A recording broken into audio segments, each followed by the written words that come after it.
नमस्कार विद्यार्थी मैत्रिणींनो, मी प्राध्यापिका डॉक्टर सुधा खडके, लोकनायक बापूजी महिला महाविद्यालय यवतमाळ. तुम्हा सर्व विद्यार्थिनींचं नैतिक मूल्य संवर्धन प्रमाणपत्र अभ्यासक्रमामध्ये मी मनपूर्वक स्वागत करते. विद्यार्थी मैत्रिणींनो, बरेच दिवसांपासून नैतिक मूल्य संवर्धन प्रमाणपत्र अभ्यासक्रम या अंतर्गत आपण विविध विषयांवर या अभ्यासक्रमाच्या अनुषंगाने विचारमंथन झालेले आहे. आपल्यापर्यंत नवीन नवीन विषयाचे ज्ञान पोचविण्याचा हा अभ्यासक्रम काम करतो आहे. आयोजकांचं मनपूर्वक अभिनंदन करते. आणि आजचा जो विषय आहे आपला, संस्कृतीची जी विविध घटक तत्त्वे असतात आणि जी नैतिक मूल्ये आहे त्याविषयीचे विश्लेषण या व्याख्यानाच्या माध्यमातून मी आपणापर्यंत पोहोचविण्याचा प्रयत्न करते आहे. आता साधं आणि सोपं भाषेमध्ये जर सांगायचं असेल तर संस्कृती हा जो शब्द आहे हा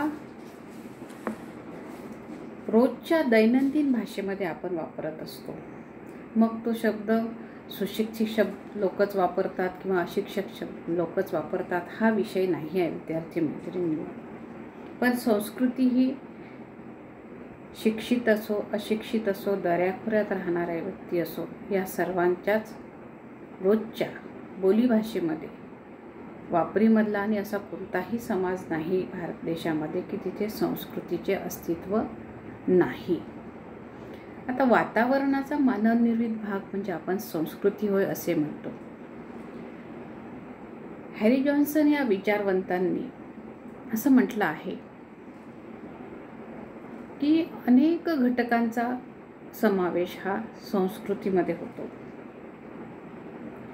संस्कृती ही मानवनिर्मित आहे आणि ॲरिस्टॉटल तर त्याही पुढे जाऊन म्हणतो की मानव हा एक सामाजिक प्राणी आहे आणि पृथ्वी तलावरील सर्व जीवसृष्टीमध्ये मानव हा एक असा प्राणी आहे की ज्याने आपल्या बुद्धिमत्तेचा उपयोग करून स्वतःची अशी वैशिष्ट्यपूर्ण अशी एक संस्कृती निर्माण केलेली आहे. विद्यार्थी मैत्रिणींनो, एक तिळाचा दाणा 7 जणांनी वाटून खावा ही आपली भारतीय संस्कृती आहे. शब्दशः जर अर्थ घेतला आपण तर त्याच्यामध्ये खूप तफावत आढळते. परंतु एक तिळाचा दाणा 7 जणांनी वाटून खावा यामागे किती मतितार्थ दडलेला आहे की एकट्याने न खाता सर्वांनी मिळून खावा, कोणीही उपाशी राहू नये असा त्यामध्ये अर्थ दडलेला आपल्याला दिसतो आहे. संस्कृती म्हटल्यानंतर मी या व्याख्यानाच्या अनुषंगाने सांगेन की आपल्या रोजच्या जीवनामध्ये संस्कृती, विकृती आणि प्रकृती या 3 शब्दांचा प्रत्यय रोज कधी ना कधी आपल्याला येतो.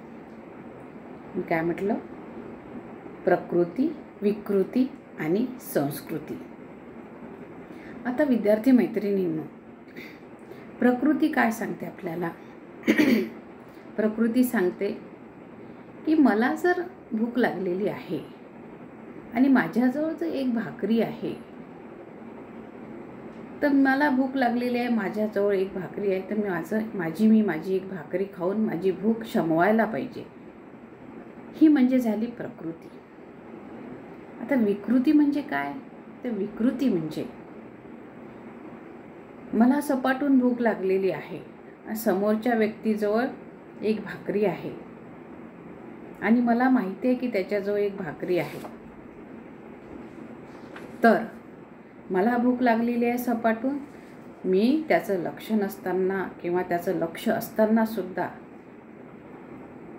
त्याच्याजवळ झपाटून हिसकावून ती भाकरी खाऊन मी माझी भूक शमवली आहे. ही झाली विद्यार्थी मैत्रिणींनो विकृती. मग काय उरलं आपल्याकडे? आपल्याकडे उरलं आहे संस्कृती. मग संस्कृती म्हणजे काय? तर संस्कृती म्हणजे काय याविषयी आपल्याला जर एखादी सुंदर अशी व्याख्या पाहायची असेल तर संस्कृती यामध्ये एडवर्ड टायलर यांची एक व्याख्या फार सुंदर आहे. समाजाचा एक सदस्य म्हणून मानव जे ज्ञान, कला, श्रद्धा, नीतितत्वे, कायदे, परंपरा, क्षमता इत्यादी गोष्टी संपादित करतो, त्या सर्वांचा संमिश्र एकीकरणाला आपण संस्कृती म्हणतो. आणि हरस्कोविट्झ तर म्हणतो की संस्कृती हा वातावरणाचा मानवनिर्मित भाग आहे. मग संस्कृती ही डोळ्यांना दिसते आणि न दिसते म्हणून आपण भौतिक आणि अभौतिक असं म्हटलेलं आहे त्याला. मग आता उरला कुठला भाग? प्रकृती, विकृती, अति तिसरा भाग मी सांगणार आहे तुम्हाला, संस्कृती. मग संस्कृती काय शिकवते आपल्याला? उदाहरण द्यायचं झालं, भाकरीचंच उदाहरण देईल मी तुम्हाला, की माझ्याजवळ एक भाकरी आहे आणि मी आता ती भाकरी खायला बसणार, तेवढ्या समोरून माझ्याजवळ एक भुकेजलेली व्यक्ती जाते आहे आणि मला कळते आहे की तो 2 दिवसापासून उपाशी आहे आणि माझ्याजवळ तर एक भाकरी आहे, मलाही भूक लागलेली आहे. हां ठीक आहे, मला भूक लागलेली आहे. मी अर्धी भाकरी खाल्ली तरी माझी भूक शमवू शकते. किती? अर्धी भाकरी खाल्ली तरी. आणि अर्धी भाकरी जर त्या भुकेजल्याला दिली मी तर त्याचीही भूक शमवू शकते. म्हणजे माझ्याजवळ असलेल्या भाकरीमध्ये मी भुकेजलेल्या व्यक्तीला उपाशी न ठेवता त्याची भूक शमवू शकते. अशी जर माझी विचारधारणा असेल तर ही झाली विद्यार्थी मैत्रिणींनो संस्कृती. आणि हीच आपल्याला जीवनामध्ये जोपासायची आहे, हिचं संवर्धन करायचं आहे. म्हणून नैतिक मूल्य संवर्धनामध्ये संस्कृतीचा वाटा अत्यंत महत्त्वाचा आहे असं मी मानते.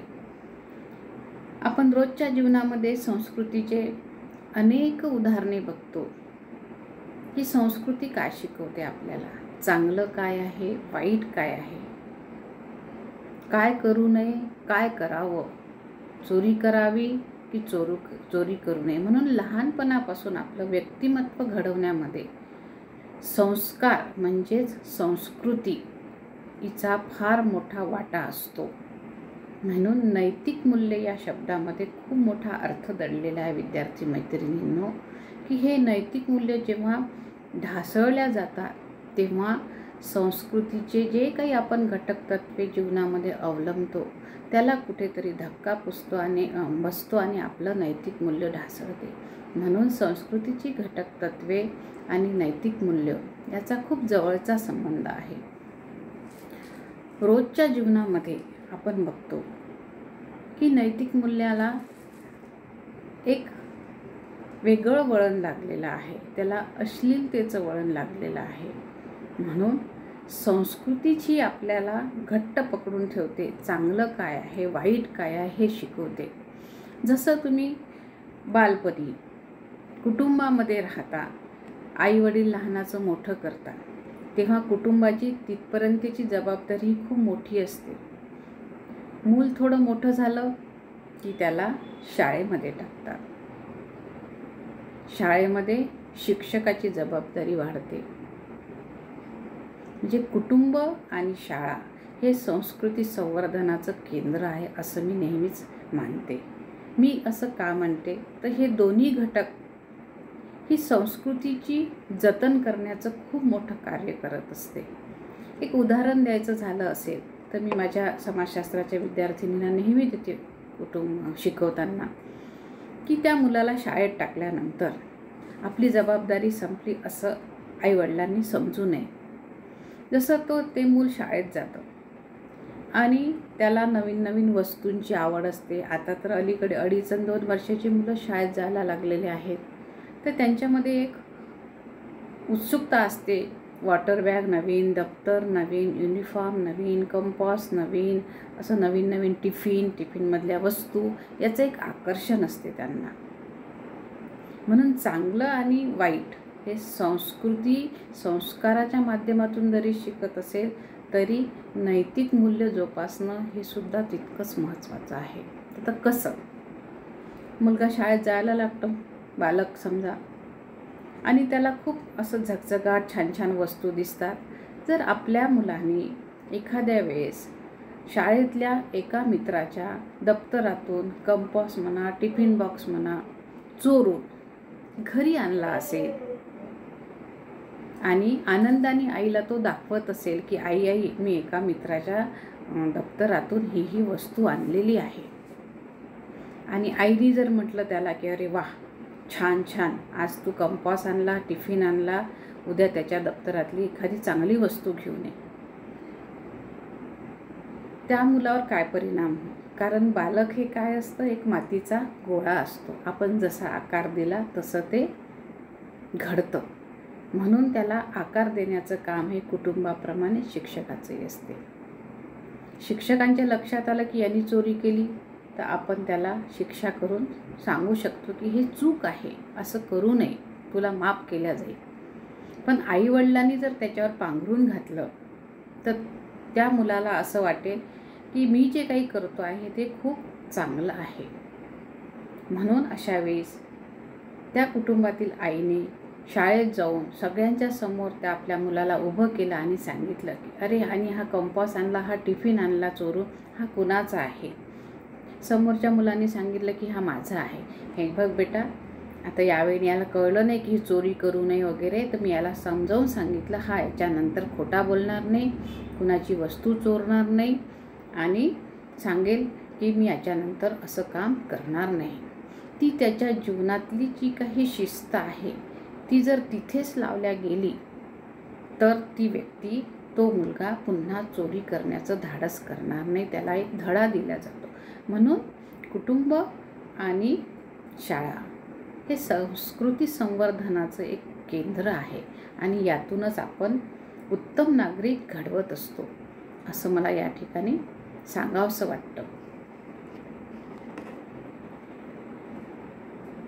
आता विद्यार्थी मैत्रिणींनो, संस्कृतीची जी जडणघडण आहे याविषयी मी थोडक्यात आपल्याशी चर्चा केली.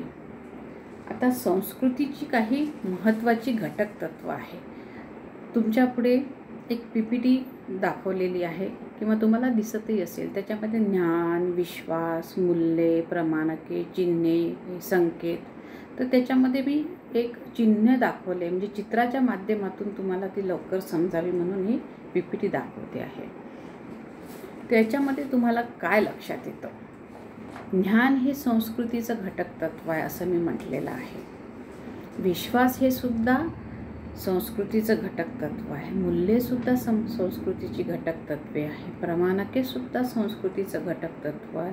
चिन्ह आणि संकेतसुद्धा. म्हणजे या माध्यमातून आपण संस्कृतीची कशी जपणूक करतो हे मी सांगण्याचा प्रयत्न करते आहे. सुरुवातीला मी ज्ञान म्हटलेलं आहे. तर ज्ञान कसं आहे की समाजाचा एक सभासद म्हणून मानवाने भौतिक आणि अभौतिक असं संपूर्ण जगासंबंधीचं ज्ञान मोठ्या प्रमाणात म्हणण्यापेक्षा प्रचंड प्रमाणात ज्ञान प्राप्त करून केलेलं आहे आणि ज्ञानप्राप्तीची प्रक्रिया ही आजही सतत चालू आहे. ज्ञान हे संस्कृतीचे घटक तत्व आहे आणि विकासाच्या अवस्थेमध्ये विद्यार्थी मैत्रिणींनो, ज्ञानाची पातळी फार मोठी आहे. समाज कोणताही असो, प्रगत असो की अप्रगत असो, ज्ञानाच्या द्वारे त्या संस्कृतीचं वर्णन आपण लोकांपर्यंत पोहोचू शकतो. जसं भौतिक वातावरणासंबंधीच्या ज्ञानात डोंगर आहे, दऱ्या आहे, नद्या आहे, सूर्य आहे, चंद्र, तारे याविषयीचे ज्ञान समाविष्ट आहे.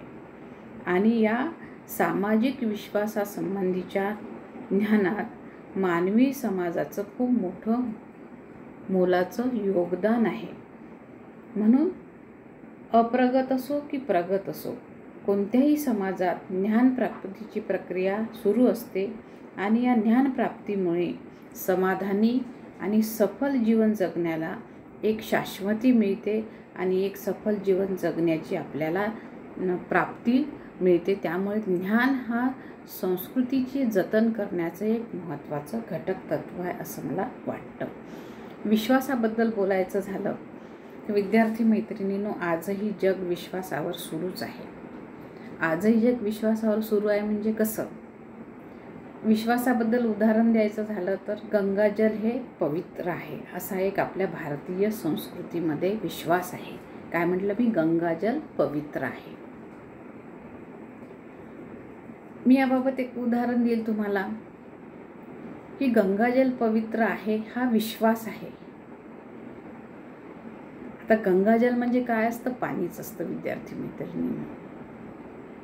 तुम्ही गंगासागरला जात आहात, जिथून गंगेचा उगम होत आहे त्या ठिकाणी जात आहात. तुमची सहल जाते आहे, ट्रिप जाते आहे आणि आजी म्हणते तुम्हाला की बाई तू सहलीला जाते, काही नको आणू पण माझ्यासाठी गंगाजल मात्र तेवढं आणशील. आपण खूप आनंदामध्ये असतो, गेट टुगेदर सहलीच्या आनंदामध्ये असतो. आपलं मूड सगळं सहलीचं असतं. आपण जातो सहलीमध्ये, सगळे स्थळं बघतो, सगळं होतं. आणि समजा यवतमाळ जवळ आलेला आहे आणि तुम्हाला आठवण आले की अरे बापरे, आजीने तर काय सांगितलं होतं मला? गंगाजल आणायला सांगितलं होतं आणि मी तर गंगाजल विसरली. आता काय करायचं? या ठिकाणी होतो विश्वासाचा महत्त्वाचा भाग निर्माण होतो. आणि आता जर आजीचा विश्वास माझ्यावरून उडाला तर आजी मला कधी माफ करणार नाही, असं कुठेतरी तुमची घालमेल सुरू होते. आणि तुम्ही एका ठिकाणी थांबता, कुठल्या तरी नळाचं पाणी त्या बॉटलमध्ये, तिर्थीमध्ये, कशामध्ये तरी आणता आणि घरी वापस येता आणि सांगता की अगं आजी, मी तुझ्यासाठी गंगाजल आणलेलं आहे. त्यामागे ते पाणी जरी गंगाजल नसेल तरी विश्वास खूप मोठा असतो आणि त्या विश्वासावर असं जग चालू आहे.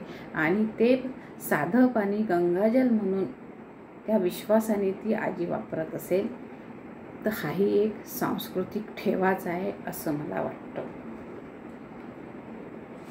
म्हणून संस्कृती विविध प्रकारच्या विश्वासाचा एक समुच्चय आहे आणि विविध प्रकारच्या विश्वासाच्या समुच्चयातूनच आज हा विश्वास एका पिढीकडून आपण दुसऱ्या पिढीकडे हस्तांतरित करीत असतो. आज 21व्या शतकातही विज्ञान युग ज्याला म्हटलं जातं, त्यातही चंद्रग्रहण, सूर्यग्रहण या संबंधीचे अनेक विश्वास आहे. आपण त्याला आता नाव अंधविश्वास देतो आहे. स्वर्ग आहे, नरक आहे, असे अनेक विश्वास आपल्या भारतीय संस्कृतीमध्ये दिसून येतात. म्हणून धर्म आणि जादू ही एक विश्वास व्यवस्था आजही अनेक समाजामध्ये रूढ आहे. विश्वास अमूर्तही असतात, अदृश्यही असतात, अस्पर्शही असतात, परंतु ते संस्कृतीच्या माध्यमातून आपण पुढील पिढीकडे हस्तांतरित करीत असतो. म्हणून हे विश्वास जन्म, मृत्यू, आत्मा, पुनर्जन्म, ईश्वर या संदर्भात आढळतात. पण विश्वासावर अजूनही जग चालू आहे हे उगाचच म्हटल्या जात नाही.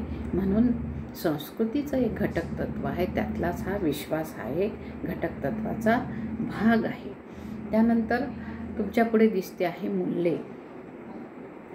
विद्यार्थी मैत्रिणींनो, कोणताही समाज असो त्या समाजाचा आधार हा मूल्येच असतात. म्हणून संस्कृतीचं घटक तत्व मूल्यावर आधारित आहे. सर्वच समाजाच्या संस्कृतीमध्ये प्रमाणके आणि मूल्ये दिसून येतातच. मी दोन्ही एकत्रित यासाठी सांगेल की वेळेचं बंधन आहे. आणि मूल्य कसं आहे विद्यार्थी मैत्रिणी? एक जीवनाचं मापदंड आहे. मूल्यांप्रमाणे संस्कृतीमध्ये प्रमाणके सुद्धा दिसून येतात. एक विल्यम समनर नावाचा विचारवंत आहे. त्यांनी सर्वात प्रथम प्रमाणकाचा आणि मूल्यांचा विचार केलेला आहे. त्यांनी असं म्हटलं की प्रमाणके मानवी वर्तनाचं तर नियंत्रण करतातच, पण व्यक्ती सामाजिक करण्याच्या माध्यमातून विविध प्रकारचे प्रमाणके आत्मसात करीत असतात. त्यामुळे मूल्य आणि प्रमाणके सुद्धा आपण काय करतो? एका पिढीकडून दुसऱ्या पिढीकडे हस्तांतरित करीत असतो. आता मूल्येप्रमाणे औपचारिक असतात, कधीकधी अनौपचारिक, अलिखित, निषेधात्मक अशा विविध अंगाने त्याचा विचार केला जातो. म्हणून मूल्य आणि प्रमाणकाविरोधात वर्तन करणाऱ्याला आजही समाजामध्ये दंड केला जातो. म्हणून लोकाचार आहे, लोकरूढी आहे, चालीरीती आहे, प्रथा आहे, परंपरा, हे सर्व कशाचे प्रकार आहे? मूल्ये आणि प्रमाणके. आणि प्रत्येक सांस्कृतिक मूल्ये आणि प्रमाणके सर्वत्ररित्या दिसून येतात. मूल्येसुद्धा आणि प्रमाणकेसुद्धा काय चांगलं आणि काय वाईट हे आपल्या जीवनामध्ये शिकवत असतात. चोरी करू नये, परीक्षेमध्ये कॉपी करू नये, हे काय शिकवतं आपल्याला? तर हे मूल्य आणि प्रमाणकेचा हा एक भाग आहे. भुकेल्याला अन्न द्यावं, कोणी दुःखात असेल तर त्याच्या दुःखामध्ये सहभागी व्हावं, हे मूल्य आणि प्रमाणकाचेच प्रकार आहे. परस्त्री कशी असते? माते समान असते. स्वातंत्र्य काय आहे? मूल्य आहे. बंधुता काय आहे? मूल्य आहे. प्रमाणके काय सांगतात? हे चांगलं आहे, हे वाईट आहे, हे करू नये, हे करावं. म्हणून लहानपणापासून आपले मूल्ये, प्रमाणके, ज्ञान, विश्वास हे याचा संस्कृतीच्या माध्यमातून आपल्या जीवनावरही बिंबवले जातात. म्हणून सर्वच व्यक्ती चोरी नाही करत. जर हे मूल्य नसते, प्रमाणके नसते, हे घटक तत्वे नसते संस्कृतीचे आपल्यावरती, तर प्रत्येकच व्यक्तीला असं वाटलं असतं की चोरीच्या माध्यमातून आपण लवकर श्रीमंत होऊ शकतो. म्हणून यातून पुढे जे काही तयार झालेले आहे नियंत्रणाची साधने, जसं पोलीस आहे, कोर्ट आहे, हे नंतर तयार झाले. पण पहिलेची जी जीवन रचना होती, समाज रचना होती, ही कशावर अवलंबून होती? संस्कृतीच्या घटक तत्वावरच जीवन कसं सुरळीत चाललेलं होतं. समाजाची रचना एक चाकोरीबद्ध होती. त्या चौकटीच्या बाहेर जर तुम्ही जात असाल तर तुमचा विचार केला जाणार नाही, असं शिकवल्या जात होतं. म्हणून ज्ञान, विश्वास, मूल्ये, प्रमाणके ही घटक तत्वे बालपणापासून वेगवेगळ्या माध्यमातून आपल्याला शिकवले जातात. एका पिढीकडून दुसऱ्या पिढीकडे पोहोचविले जातात, दुसरी पिढी तिसऱ्या पिढीकडे पोहोचवतात. म्हणून आज समाजामध्ये स्थिर जीवन आहे. सगळेच लोक वाईट नसतात, म्हणून चांगले जास्त आहे, वाईट कमी असतात. वाईटातूनही चांगलं शिकवण्याचा संस्कृती नेहमीच प्रयत्न करीत असते. चिन्हे आणि संकेत या घटक तत्वाबद्दल आपल्याला म्हणता येईल की जसं मी तुम्हाला चिन्ह दाखवलेलं आहे, क्रूस आहे, चंद्र आहे, ओम आहे, स्वस्तिक आहे वगैरे, हे कसे आहे? या चिन्हातून आपण संस्कृतीचं मार्गदर्शन करीत असतो. कारण जसं आपण म्हणतो की नाही, चिन्ह जसं चौकामध्ये एखादा लाल दिवा रहदारी बंद असल्याचं चिन्ह असतं, पिवळा दिवा रहदारी सुरू असल्याचं असतं. असं त्या चिन्हांवरून आपल्याला समजतं की आपण काय करायला पाहिजे. म्हणजे संकेत आणि चिन्हाचा अर्थ व्यक्तीला विशिष्ट परिस्थितीच्या संदर्भातून जाणून घ्यावा लागतो. संकेतामुळे आणि चिन्हामुळे काय होतं की या संस्कृतीचं आदानप्रदान होतं. या संकेतातून, चिन्हातून व्यक्तीच्या भावना, विचार, धारणा इतरांकडे संक्रमित होतात. संस्कृतीतील वर्तन प्रकार कसे असतात? शिकत असताना व्यक्ती संकेताचा अर्थ लक्षात घेतला जातो. त्यामुळे त्या भाषेचं, त्या चिन्हाचं आदानप्रदान हे चांगल्या पद्धतीने करू शकतो. म्हणजेच प्रतीकांना संस्कृतीमध्ये फार महत्त्व आहे. त्यातूनच भाषा ही प्रतीकांची व्यवस्था आहे. शब्द ही प्रतीकांच्या माध्यमातून निर्मिती केलेली आहे. स्वस्तिक आहे, मंगळसूत्र आहे, राष्ट्रध्वज आहे, हे सगळे चिन्ह आणि प्रतीक आहे. राष्ट्रध्वज पाहिला की आपल्या मनामध्ये राष्ट्रप्रेम होतं. एखाद्या स्त्रीच्या गळ्यात मंगळसूत्र पाहिलं की ते चिन्ह आहे, त्यावरून आपल्याला समजतं की त्या मुलीचं लग्न झालेलं आहे. स्वस्तिक हे कोणत्या धर्माचं आहे, चंद्रकोर ही कोणत्या धर्माची आहे, क्रूस किंवा क्रॉस ज्यालामध्ये कोणत्या धर्माचं आहे. तर हे जे चिन्ह आहे हे धर्माच्या माध्यमातून संस्कृतीचं आदानप्रदान करीत असल्याचं आपल्याला दिसून येतं. म्हणून संस्कृतीचे घटक तत्वेसुद्धा कशी आहे? फार महत्त्वाची आहे. म्हणून मी तुम्हाला एक PPTच्या माध्यमातून दाखवलेलं आहे, एलिमेंट्स ऑफ कल्चर. त्याच्यामध्ये काय म्हटलेलं आहे? ज्ञान हे संस्कृतीचे घटक तत्व आहे. ज्ञानप्राप्तीची प्रक्रिया अखंडपणे चाललेली असते. ज्ञानप्राप्ती हा केवळ प्रगत समाजाचाच नाही तर अप्रगत समाजाचाही अधिकार आहे. समाजात ही ज्ञानप्राप्तीची प्रक्रिया सतत रूढ झालेली आपल्याला दिसून येते. विश्वासाबद्दल मी म्हटलेलं आहे की विश्वास हे संस्कृतीचे घटक तत्व असून संस्कृती म्हणजे विविध प्रकारच्या विश्वासाचा समुच्चय होय. नंतर म्हटलं आहे सर्व समाजात सांस्कृतिक मूल्य आणि प्रमाणके दिसून येतात. हॅरी जॉन्सन म्हणतात की मूल्य हे असे मापदंड आहे ज्याच्या आधारावर योग्य आणि अयोग्य याबाबत निर्णय घेतले जातात. हॅरी जॉन्सन यांनी सांस्कृतिक घटक तत्वांमध्ये चिन्ह आणि संकेताचा समावेश केलेला आहे. त्यावरून आपल्याला धर्माची माहिती मिळते. चिन्हांवरून आपल्याला अभिप्रेत होतो, अर्थ लक्षात येतो, शुभ अशुभ, स्वस्तिक दिसलं तर शुभ समजतो.